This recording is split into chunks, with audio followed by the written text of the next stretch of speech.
Hi guys, Del here, welcome to the channel. Hope everyone's staying safe in these unusual times we're living in for the past year or so. Fingers crossed it won't be for much longer, maybe another 6-7 months. Anyways, cracking on with it. I've not posted in a wee while, as everyone can appreciate. It's been weird times. So let's crack on and start posting some more. Today's video I'm going to be taking a look at a project I've got. I've picked up a Project B.O.V. It's just an old Jeep, a 2005 Mitsubishi. So let's take a closer look at that, and I've got loads of plans for it in the future, just to try and keep it on the road and do things to it and stuff like that. It's going to be a great project and I'm looking forward to doing it. Mentally it'll be great and it'll just be good to get a nice project out there. So let's take a closer look at it and see how we get on.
So that was a quick look at my Project B.O.V.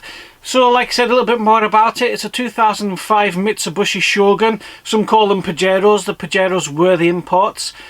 That particular model is the 3.2 DID Warrior, which is direct injection diesel. It's a 3.2 automatic. It's done like 140,000 miles, so it's done a fair bit of mileage. I got it cheap. So that's what makes it an ideal project for me. As you can see, it's not showroom standard. It's like a cow's trampled the bonnet. It did belong on a farm, so that's how I picked it up cheap, was off a farmer. So not the best at looking after these things, but I'm hoping to put a lift on it, change the tyres. I've got a few accessories to go on it. The 50-inch light bar and things like that that'll be going on it. I've got a snorkel and stuff to go on it too. So I have modified them before. I used to have Defenders, but that was before family. So if you want to run a Defender, then you can't have a family at the same time, because the things are just money pits. A wee bit different for me having a Japanese car. So rather than Land Rover, I've always had Land Rovers. So that's going to be different, modifying this. I'm a bit unsure about the engine on it, if I'm all honest with you. I've been reading up on it, and I've heard some horror stories that those particular V60 Mark III engines, the 3.2s, they've got a mechanical fuel pump, and I've heard that they can go anytime between 80 and 160,000 mile, and then once the mechanical fuel pump goes, that's it, the car's scrapped basically because of the cost of it, which is a bit of a I wouldn't say a worry, but it's just a bit of thought in the back of your mind. But at the same time, there's so many of them scrap because of that. You could probably pick up an engine and put it in, you know, a recon engine, put it in. That's something I'll have to think about and maybe look forward to, look in the future too. I've had it for about a month now, and it has been inside in the garage all that time, believe it or not, getting the ABS done. Long story short, they were so badly corroded in. It took a Herculean effort to get them changed over, and the lights are still on, still a fault, but I've actually traced that back to the wiring loom, so I'm waiting to get the Autospark out to that. But with COVID and things like that, that's a no-go just now, so that's something I will look at, and obviously as the weather gets better I can get at it more. So that was a quick look into that for you, Project B.O.V. I hope you like it, and I hope you stick with me, and we'll see how and where it goes in the future. So stay safe everyone, keep prepping, and stay happy. Del out.